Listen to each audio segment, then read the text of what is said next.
Hyderabad Alwal అంజనాపురి colony చోరీ కేసులో twist వెలుగు చూసింది. ముగ్గురు దొంగలతో పాటు బంగారు షాపు యజమానిని పోలీసులు అరెస్ట్ చేశారు. అయితే చోరీకి గురైన 26 తులాల బంగారాన్ని పోలీసులు రికవరీ చేయలేదని బాధితులు ఆరోపిస్తున్నారు.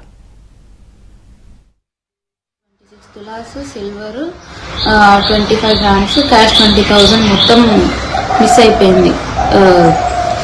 దొంగలందరూ తీసుకెళ్లిపోయారు, వెనకల్ డోర్ నుంచి వెళ్ళిపోయారనమాట. తర్వాత మేము వెంటనే పోలీస్ కంప్లైంట్ ఇచ్చినాం. పోలీసు వాళ్ళందరూ నైట్ వచ్చినారు, ఏసీపీ సార్ మొత్తం వచ్చినారు.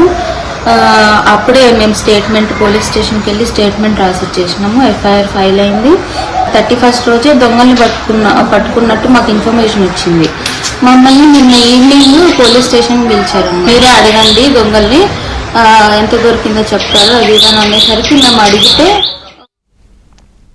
దొంగతనం చేసిన బంగారాన్ని దొంగలు కరిగించారని పోలీసులు చెబుతున్నారని, గోల్డ్ రికవరీ చేయకపోవడంపై బాధితులు అనుమానం వ్యక్తం చేస్తున్నారు.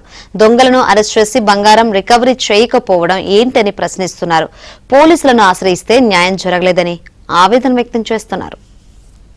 జీరో రికవరీ అయింది, 2 days దొరికిన. బట్ పోలీసు వాళ్ళేమో వాళ్ళు దొంగని పట్టుకోవాలనే పాయింట్ ఆఫ్ వ్యూలోనే ఉన్నారు, కానీ రికవరీ పాయింట్ ఆఫ్ వ్యూలో వర్క్ చేసినట్టు నాకు ఏం అనిపించలేదు. వాళ్ళు యాక్చువల్లీ పూణేలో పట్టుకున్నాము అని చెప్పారు, హైదరాబాద్ వాళ్ళు ఓల్డ్ సిటీ వాళ్ళు అని చెప్పారు. వీడెవడైతే